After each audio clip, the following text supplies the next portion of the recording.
Hello, everyone. I'm here today again with Mr. Rex Murphy, one of Canada's preeminent journalists, and we're going to talk today about a piece of legislation that is through second reading in the Ontario legislature, Bill 67, which is known as the Racial Equity in the Education System Act.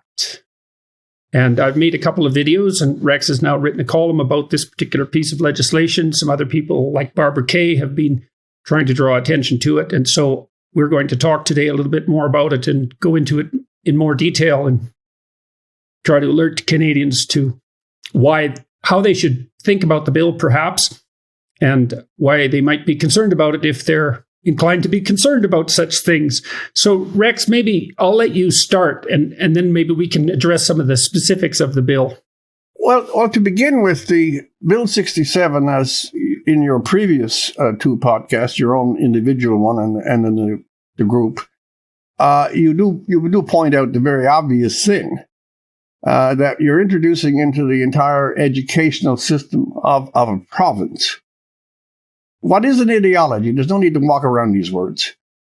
And it also, in my mind, shows a continuation of a perversion, a twisting away from its normal course, a perversion of what the idea of education is. It seems now that in every possible social justice or critical racist or transgender, whatever the cause is, the schools of North America, but now we're going to get to Ontario specifically. The schools of North America have decided to make themselves centers of social attitude formation. The purpose of education is to open a mind. It is to bring a mind into its capacity. It is to treat a mind to learn from itself. And it is always to be fundamentally the inculcation of the absolute necessary skills for a man or a woman, a boy or a girl to function in a society. Computation, literacy, history. One very general point I want to make at the very beginning of this chat is that the schools have forgotten what they are. And instead of building these competencies and establishing character over time through the disciplines of understood instruction, They rent themselves out to the cause of the moment.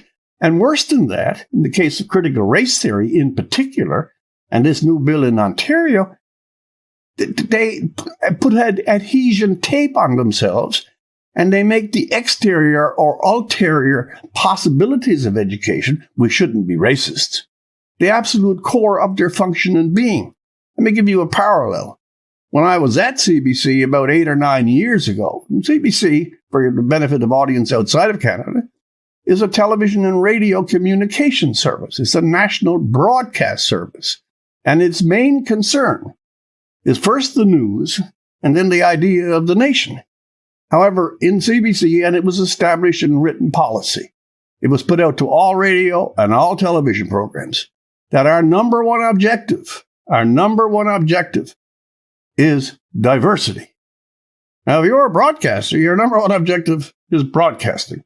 And if you're a school, this is almost wholly, it's vocational for sure.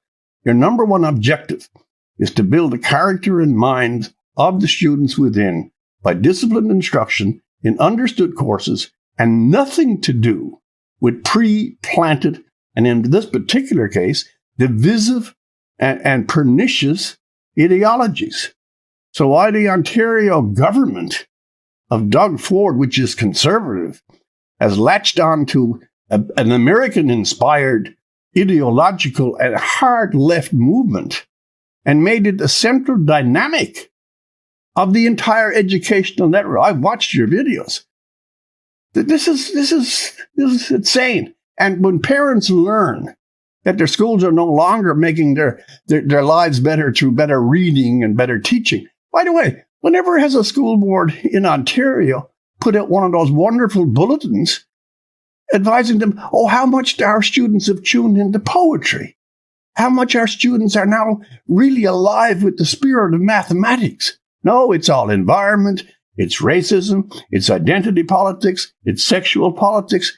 They have every agenda, but the agenda that only a school should have. That's my overview. Well, one of the things I would say about that is that the ideals of education that you just espoused, so the development of individual capacity for literacy and numeracy and an appreciation of history, are all predicated on the idea that the purpose of the school is to develop sovereign individual citizens. And Exactly. What people need to understand about the ideology that underlies this bill is that none of that is accepted as valid within the confines of that ideology. So people are best conceptualized and only ethically conceptualized as members of groups and racial groups, particularly for this bill, but the other group identities are not lurking far behind and are equally valid.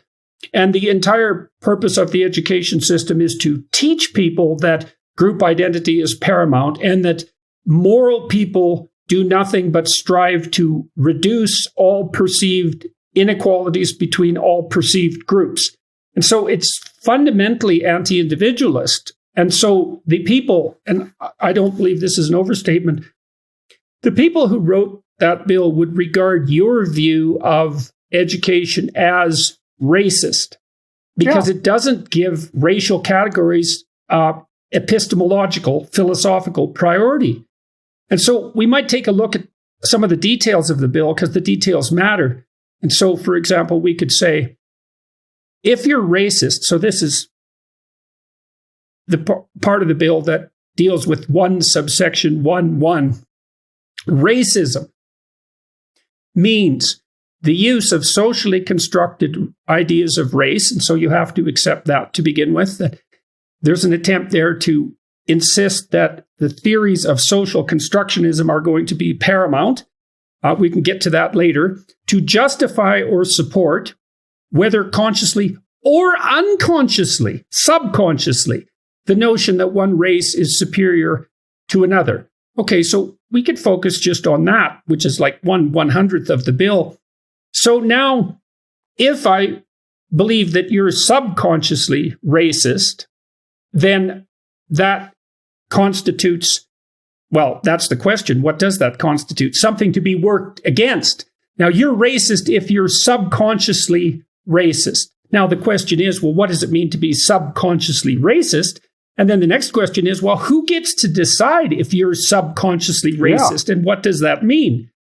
And so if you believe, for example, that Canada has strived mightily in its past, in its flawed manner, to promote a society where people have equality of opportunity somewhat independently of their group categories, if I believe that explicitly, or if that shapes my perceptions, does that now mean that I'm racist? And I would say, according to the dictates of this bill, it certainly does mean that. Well, there are so many contradictions involved in the pseudo, because it's not a philosophy. It's an ideology. It is, to use their own word, a construct for political and social advantage. And we have a whole lot of them, which I'll probably get into later. But let's go to a couple of those points that you made. I heard, and I have a good memory, I heard as long ago as 1985. It stuck in my mind for various reasons. It was a very, very popular CBC show. And the biggest host at the time, and probably the biggest host of a radio program ever, was Peterson. And funny thing, that's almost 40 years ago, that he was being interviewed by some race expert at the time. And Peterson, because he was always that kind of, contemplative, open, extremely liberal person, he asked the question, and this is why you reminded me of it. How can I know? He was accepting the theory, by the way. How can I know that I'm unconscious? Can I be unconsciously racist? Well, you're just throwing out everything. You throw out the moral decision. You throw out the determination not to look at other people and judge them on exterior or extrinsic characteristics. You empty the whole moral idea of a Martin Luther King and his famous phrase, content of the character, not color of their skin.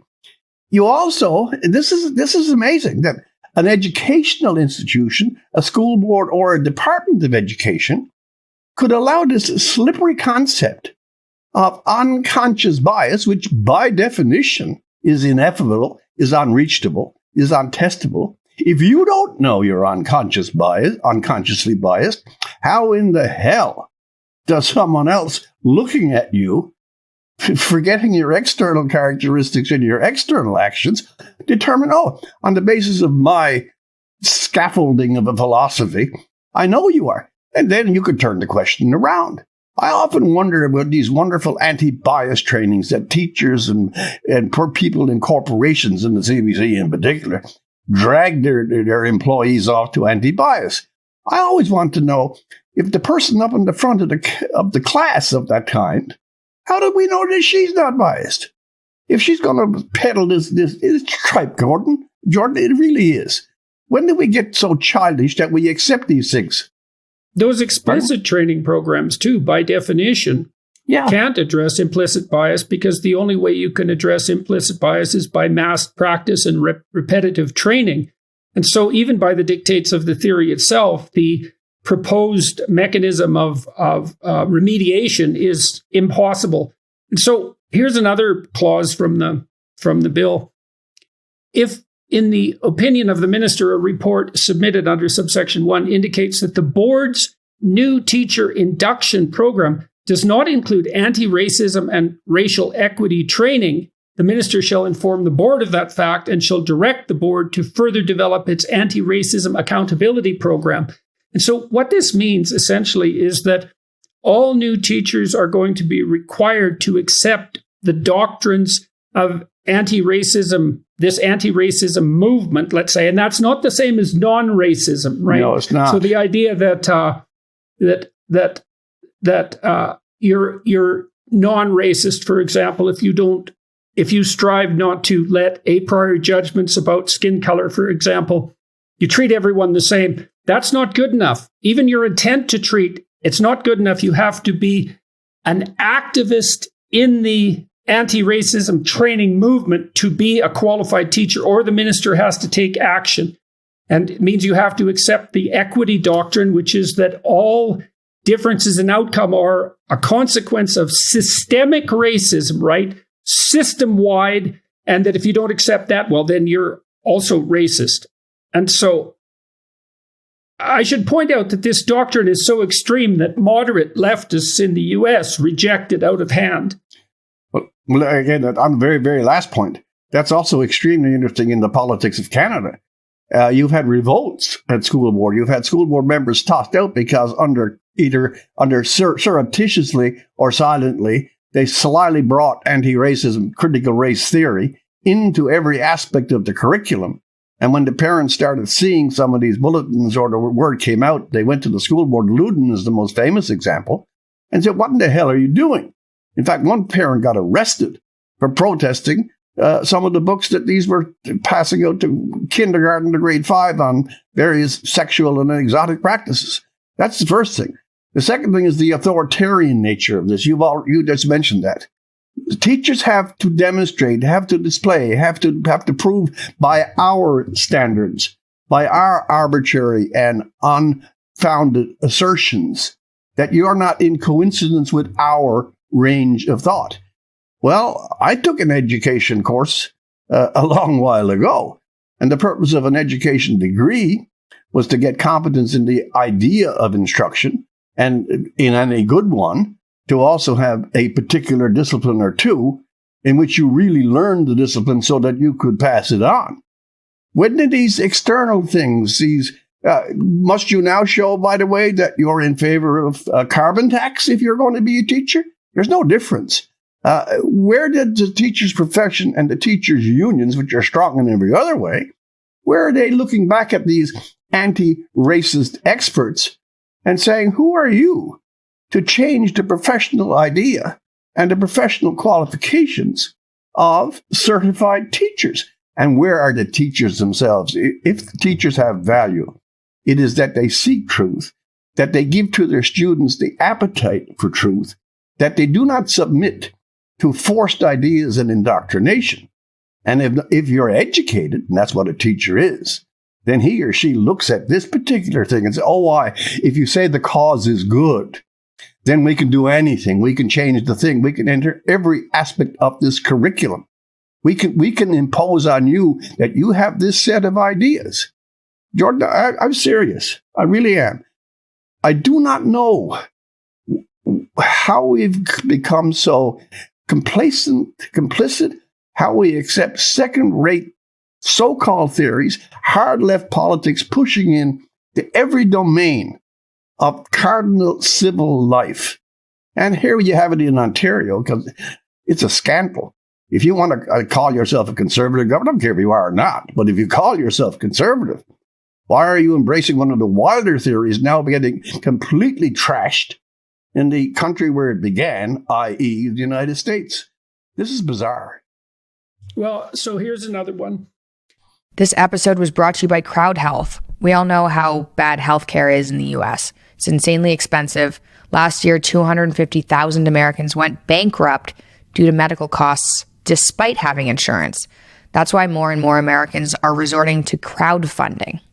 Let me introduce Crowd Health, an amazing alternative that operates with no premiums, no doctor networks, and no surprises. You pay the first $500 for a health event, and the rest goes to the Crowd Health community members for funding. Crowd Health works by keeping its members happy instead of constantly driving up the price. They provide access to high-quality healthcare for up to 60% less and even discounted prescriptions. Right now, you can get your first 6 months for just $99 per month. That's almost 50% off the regular price and a lot less than a high-deductible healthcare plan. Just go to joincrowdhealth.com and use promo code JBP at sign-up. That's joincrowdhealth.com, promo code JBP. Crowd Health is not health insurance. It's a totally different way of paying for health care. Terms and conditions may apply. The government's now required to establish and provide annual professional development programs to educate teachers and other staff of the board about promoting racial equity and developing the necessary tools to address racism. So those are ongoing indoctrination sessions to provide programs, etc., or other supports for students, etc., who've been targeted by racism. So, and then worse, to establish a protocol for recognizing, acknowledging, tracking, measuring, investigating, and responding to incidents of racism reported by students, teachers, staff, parents, or the school community. And so all you have to do is think about that for 15 seconds to understand that this is the establishment of boards of inquisition that are quasi-judicial, that have an almost unlimited range of, what would you say? They have an almost unlimited range of arbitrary judgment and power. Here's another one. Every person who disrupts or attempts to disrupt the proceedings of a school or class through the use of racist language or by engaging in racist activities. Now, who decides that? And that's the cardinal question, is guilty of an offense and on conviction is liable to a fine of not more than $200. And anti-racism its purpose is to advance racial equity. And racial equity is the insistence that every occupation and every category of position be distributed through the population in precise accordance with the percentage of the people who are of that group identity in the general population. That's what racial equity means. It's equality of outcome. Let's make no mistake about it. It has nothing to do with the equality of opportunity that Canadians regard as central to their ideal vision. Well, to start at the very first one there, I mean, that great list, and you're right, the word inquisition is not idly picked. This is the other thing that should not only worry, but it should be repellent. That there's one segment of the population or one segment of activists who have decided that they have the new decalogue on public virtue, particularly anti-racism, which as a concept, everyone will agree with. Who wants to be racist? But they aggravate the circumstance to a tremendous degree, and they arrogate to themselves. And now with the complicity of the Ontario government, the right to judge and the right to tell and the right to say what is right and what is wrong. We have for 100 years deplored the great authoritarian systems of communism and fascism and Nazism, where they impose thoughts the Cultural Revolution, where if you didn't think and say the right thing, you got beaten with bamboo poles. The West has never said to any group of sovereign individuals that one set has every right thought, and the rest of you, if you don't bend to us, which is what this is, if you don't bend to us, you're a racist, you're a messiah. The truckers protest. It's a really good one. If anyone now wants to protest what they see as dangerous in the anti-racism ideology, is that going to be an emergency act too?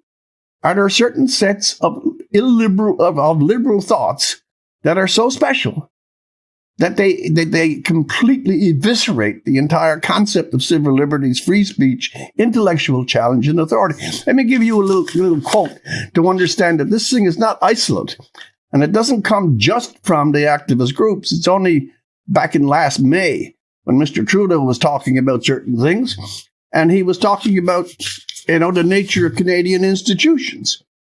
I think I have. He was going on to say that we have in the building across the way, I'm quoting now from memory, I thought I had it written, in the building across the way, we've seen the systemic disadvantages built into the Canadian political system. We are systemically racist. Now, there's another word to pause on for a while. When we stopped, and by the way, if you walk out into the city of Toronto, you live here, how is it that a systemically racist country like Canada has its biggest city, and it looks like some parade of all the world? How did it come to pass that we, who are so mingy and so close and so unconsciously and systemically racist in all our institutions and historically, as Mr. Trudeau said, this is one of the most welcoming places in the world? I got smacked across the face for simply writing that in the column. When the Vietnamese were floating on the waves after the terrible wars in Vietnam, bang, most welcome, come in as soon as you can. A smaller episode, when the planes went down on 9/11 and all the passengers disembarked in Gambo and Gander, they didn't stop to ask them where you were from or what color you are. They took all into their houses and places. We have allowed this from the leadership down. We have allowed this thought that if we swoon ourselves with self-apology and we call ourselves bigots and we apologize for every aspect of a wonderful nation, this is where all this stuff comes in from. There's the license. And now you've got it in the sophisticated province of Ontario with a ridiculously overpriced educational system, throwing out the curriculum and bringing in attitude indoctrination based on false thesis and a very authoritarian impulse. Imagine if you're a teacher and you see that perhaps the white students in your class are not receiving the instruction they should, that they're being degraded because they bear historical stigma. And you say this is bad for their self-esteem. You can get fired now. You can get fired for doing your job. I'm remaining puzzled that an entire caucus and a legislature in the 21st century, most of whom, by the way, are educated themselves, allow this thing to dribble in with so little response and so little comment. It's like the protest. When the banks froze all those accounts, I haven't heard a word from any strong opposition. Where did you get the authority to do so? And when does government walk into private citizens' accounts because they don't like what they think? This is just another example of that. So here's another one. A performance appraisal of a teacher shall include competencies related to a teacher's anti-racism awareness. Okay, so competencies related to a teacher's anti-racism awareness. Okay, so now all of a sudden, a teacher's hypothetical anti-racism awareness, whatever that is something that's going to be judged as crucial to their maintenance of their employment and their progress through the ranks. And so here's the issue. Well, who's going to decide that a teacher is sufficiently anti-racist aware? And how are they going to decide that? And by what standards are they going to judge that? And then even more importantly, who is going to be the judge of that? And why are they in some sort of privileged position to decide whether or not a teacher is sufficiently aware in this anti-racist manner? And the details matter in these sorts of things because competencies are actually extraordinarily difficult to assess. It's taken people a very long time to build competency assessment in relationship to literacy and numeracy, for example. We do that through objective testing. There are no valid tests. There are no valid and reliable tests, that is, measures of something like a teacher's anti-racism awareness. That's the core insult. We can't. You're going to test the competency of teachers in their anti-racism build-up. In other words, some agent is going to determine your moral competence, not just anti-racism. Mm-hmm. When you get to this kind of competency testing, what you're saying is, I'm going to decide whether you're a good person or a bad person. Now, it might be difficult with the psychological measurements that you have to determine competency in English or mathematics or history. It's difficult, but you can get some reasonable idea of it. But if I look at you and I decide from a distance, and if I'm also saturated with a particularly radical perspective, and maybe I don't like you as well, why not? Throw that in there, because it's all subjective here. You're not anti-racist enough. I think you should be anti-racist more. Where did the possibility of such questions become a possibility? It leaves you almost breathless. Why are we willing to assume that expertise in evaluating someone's anti-racism awareness even exists? I put that at the feet, in large part, in the faculties of education, who are clueless enough to be confused about exactly what a competency means and exactly how that might be assessed. And then there's the punitive elements of this too.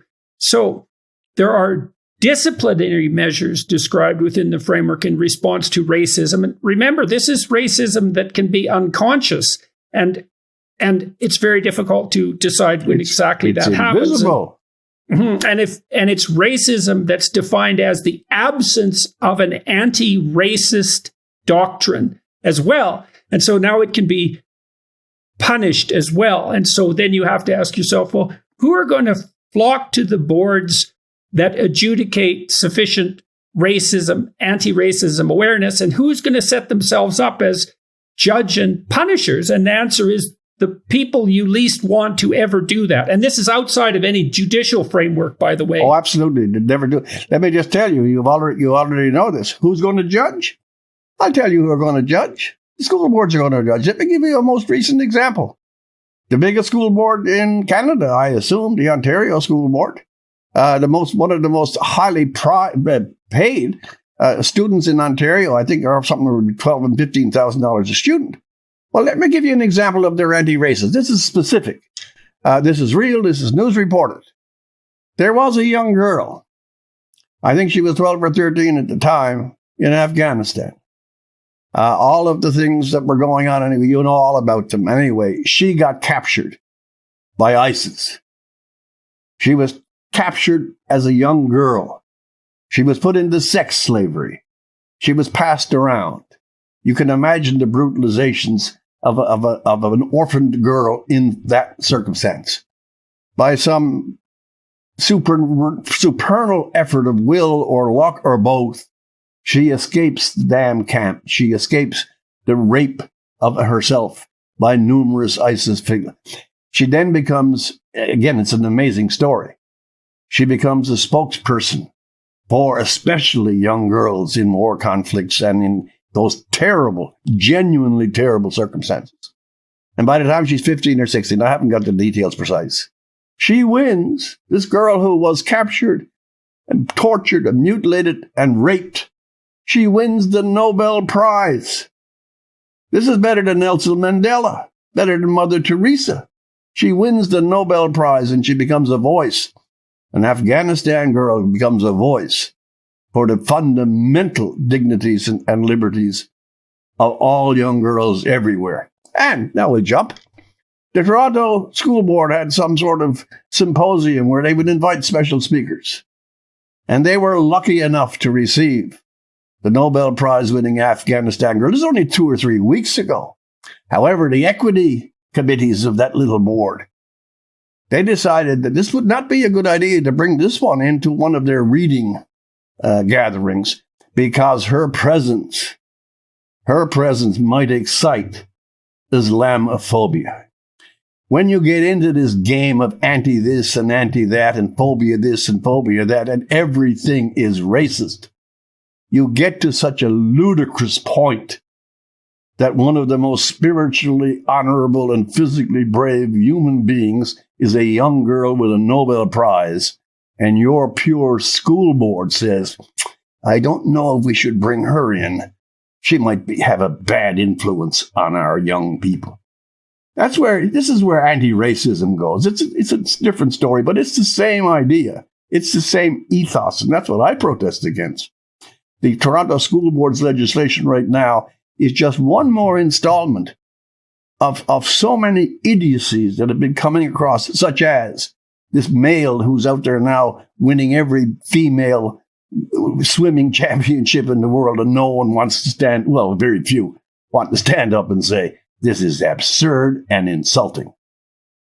So the Higher Education Quality Council now will have at least one member who shall be a person who has expertise in racial equity in the post-secondary education center. And so now what we're being asked to swallow here is the idea that there is such a thing as expertise in racial equity in the post-secondary education sector. And so that isn't the ability to teach kids how to read, let's say, or to teach them how to do the mathematics that will be necessary to get them through their life, but a new kind of expertise, specifically in the post-secondary education center, that is associated with the promotion of racial equity. Well, who says that that sort of expertise exists? And again, who's going to judge its quality? And the answer is the most ideologically committed. It is only the ideologically committed. It is the ideologically committed who are declaring themselves the racial experts. That if you get up and declaim enough against white history and whiteness and white fertility, and if you throw out white as a derogatory term, if you make white, which is a skin color, that at least in that one category, if you make whiteness a source of evil, you're an expert. If you get up and say that I don't buy this anti-whiteness, I think human beings are human beings. I think their personal and spiritual and family personalities are that they are not the constitution just of their epidermis, then you're a racist. Here's another big point. Before you bring in these expert anti-racists to make sure the teachers are okay, what was the purpose of all these teachers going off to universities and spending 4 years for a BA or 5 or 6 for an MA or even 7 for a PhD to become fully qualified teachers?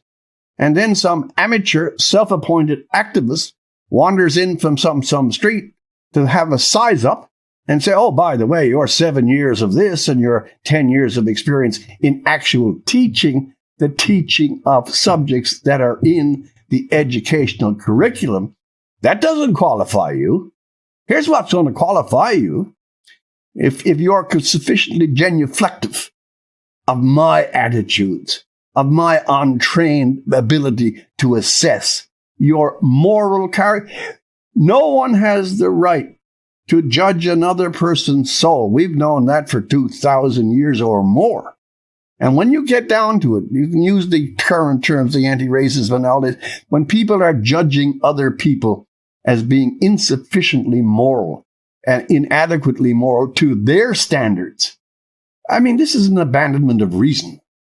So the anti-racism training referred to in subsection 5.2, which is the anti-racism training that members of the council will be subject to, shall be training developed by experts in the anti-racism education community. So it's the same thing again. It's this insistence that there are experts in such a thing as anti-racism, and that because of their expertise, they're capable and competent to judge precisely the moral attitudes of others, and then to find if those others aren't committed to exactly the same ethical doctrines that they're committed to because of their incredible moral standing, let's say that they're to be judged wanting and not to be promoted as teachers, not to be on boards of this board in particular was the Higher Education Quality Council of Ontario,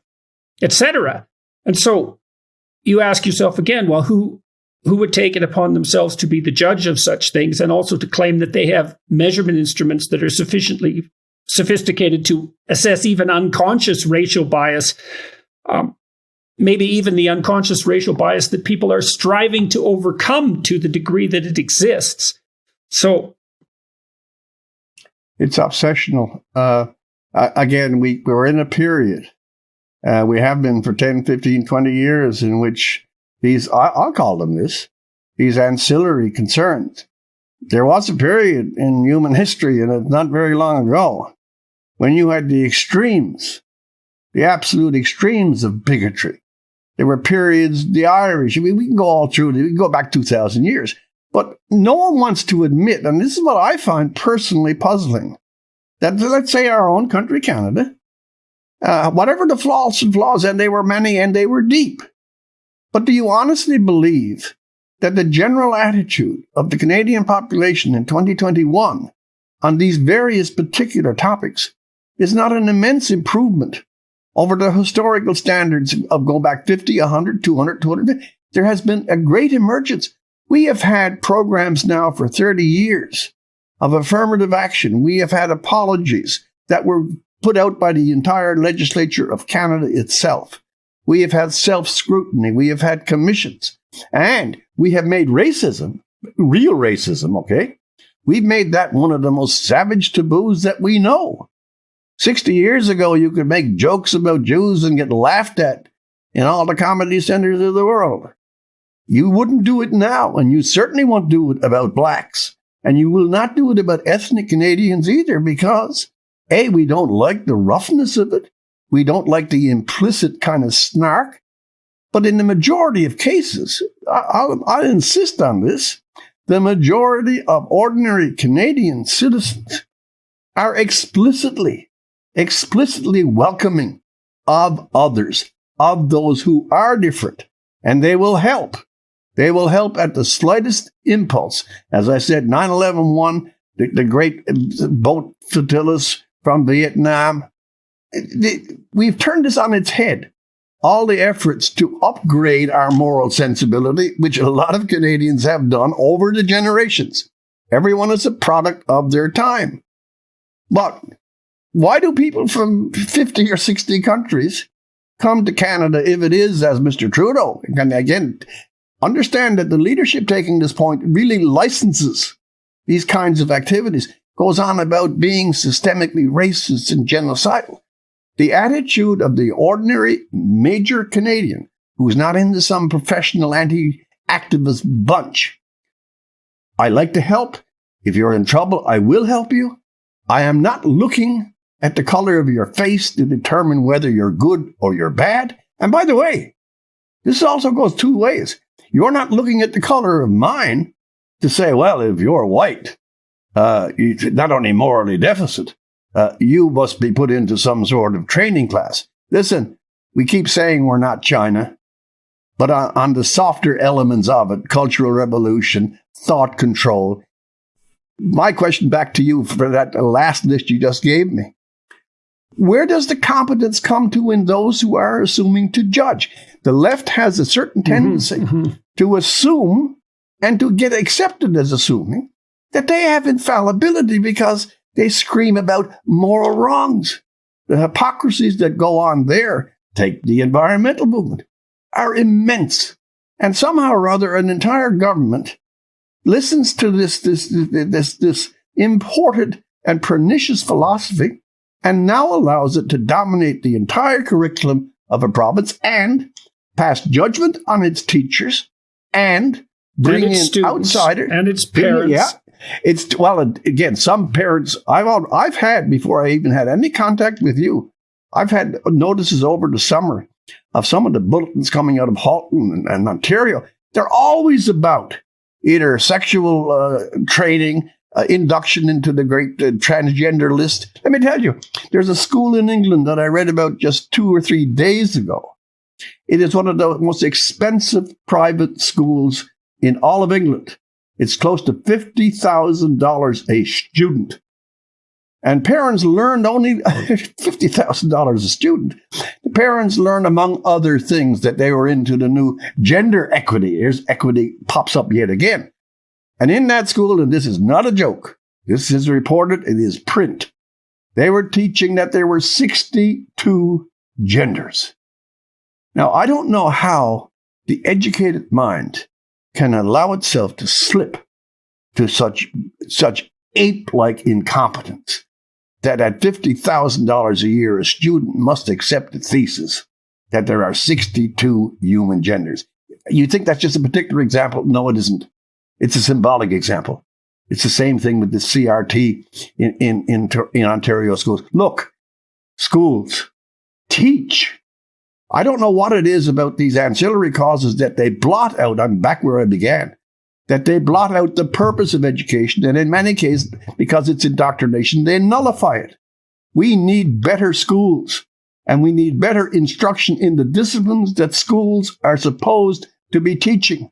They can't always be elevating the ancillary and the trendy and the fashionable and the hard left as a replacement for the millennial-old purposes of real education. And as you know better, it's the damn universities that set this tidal motion in progress with again, the nursery of all these ridiculous theories and their microaggressions and their safety concepts. And I can't have a speaker in here because it'll traumatize me. The triviality that the universities, anyway. All this language surrounding group identity. Yeah. And the language of oppression was formulated in the universities and taught, and not least in the faculties of education, and then disseminated into the broader public through the news media organizations that hired graduates of those institutions. There's been recent documentation of that. And anyone who thinks that the relationship between the races and the ethnicities and the sexes has been improved by all the recent dialogue has a different thing coming. Here's another one that's quite fun. If the minister learns upon conducting an investigation or otherwise that a member of the council, so this is the Higher Education Quality Council of Ontario again, that a member does not have a proven commitment to racial equity in the post-secondary education sector, the minister shall require that member to take anti-racism training within the following 6 months. So now indoctrination becomes a mandate. Willingness to submit to indoctrination by anti-racism experts has become a criteria for serving on this council. I wonder what would happen, go back 15 years ago, if, say, a Catholic school board or a Pentecostal school board, for that matter, it doesn't really matter. If they said to all the teachers coming in, I got to check you on the doctrines here. Are you a good believer in transubstantiation? You stand by the sacrament of extreme unction? Do you have any queries about the Trinity, perhaps? We insist, you give us evidence and proof of this, and if you don't, we're going to get rid of you. Where did this streak of investigations and inquisitions? Where's it? Do we not have it? Well, it's like after the Emergency Act, I don't know anymore. We used to think we had a Charter of Rights and Freedoms. This thing is a bulldozer on speed going through all of them. It's also a defiance, going back to the competence and integrity of the majority.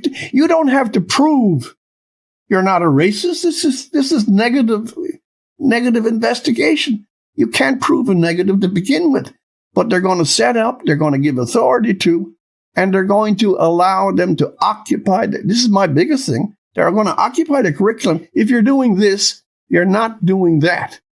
And instead of applauding and cheering young people, the person makes a great drawing or plays a new piece of music or has a fine sentence and the teacher comes down all smiles and genuine enthusiasm. Hey, my God, Maggie, you have done so well. Only now it's, is she looking the wrong way at the wrong person? Is my fellow teacher over there, is she subconsciously racist and doesn't want to hear about it? Am I up to date on what is the latest dogma from CRT? No, it's the subjects they're supposed to be in love with. It's the students they're supposed to be inspiring. It isn't to sit there as agents of some, as I said, hard left, arid, desiccated, angry little doctrine. Here's the bureaucracy that's going to be produced. Every college or university shall collect from its students, faculty, staff, and other persons, whatever that means, and provide to the minister such data and other information related to the following as may be requested by the minister. The number of times support services, complaints, resolutions, and accommodation relating to racism are requested, made, and obtained by students enrolled at or faculty or staff of the college or university, and information about those supports. Any anti-racism initiatives and programs established by the college or university to promote awareness of the supports and services. The number of incidents and complaints of racism reported by students, faculty, and staff, and information about how such incidents and complaints, including how the incidents and complaints were addressed or resolved, the implementation and effectiveness of the policy. So that means and that's not just for colleges and universities, if I have read this correctly, it's throughout the education system as a whole. So that means the establishment of a bureaucracy that is devoted to doing nothing but gathering such data and reporting it. And so all you have to do is think for about 15 seconds to imagine what that's going to mean, because systems tilt themselves to produce what is being measured. Exactly. So, but again, where are they going with this? I mean, this is, again, it is from the authoritarian regimes. You check on thought. You check on the number of complaints. And by the way, if you start to invite complaints on a truly hot subject, it can get very personal very quickly. There's people in their various jobs, teaching, broadcasting, business, anywhere else. If you set up an investigative structure and a reporting structure and a tabulation structure, if I want to do damage to you, and if I pick the right side of this particular context, I'm going to move you out. We cannot allow the bureaucratization of the search into people's attitudes and souls to become a legislative possibility. Legislative Doug necessity. Ford, where are you? Yeah, this is. Let me give you one other thing. This is a proof of what I just said. This is a very high standard proof. This is Great Britain itself. I'm just going to read you the headlines again. It's a story. It's print. It's real. Their race oversight. His name was Tony Sewell, and he wrote a report. He was appointed by Boris Johnson. This is not some freelancer. And he found that Britain, and here's again, like Trudeau would systemically race. He found, by the way, he's black, which shouldn't matter, but these days we have to say it. He found that Britain was not institutionally racist, and blast Northingham University cowards for withdrawing his university honorary degree. He was given a degree in 2019, but they withdrew it after a study that was commissioned by him, objective in nature, certainly asserting that Britain was not institutionally racist. And they said this was done to him because he was the subject of political controversy. Well, let me give you a translation of that. The accepted idea among the woke class is that we're all now a bunch of racists, homophobes, Islamophobes, transphobes, name-the-phobe, arachnophobe. That has to be accepted as absolute law. However, if a person from even one of those groups, and this is, again, the racist czar of Great Britain appointed by Boris, and he reports after doing an objective survey, and he himself, a black person, no, we're not universally racist. And then all the correct thought czars and the university types and the politicians and most of the newspapers dump him. He's thrown out. The same thing happened to Roland Fryer in Harvard University, who did a statistical study of shootings by police officers and found that more whites proportionately were shot than blacks. He had won the world's top economics prize as a young black man. And yet he got nailed on a sexual harassment idea, but the real provocation behind it was because he reported some good news on the so-called racial front. Good news is now bad news. Good news is racist in itself.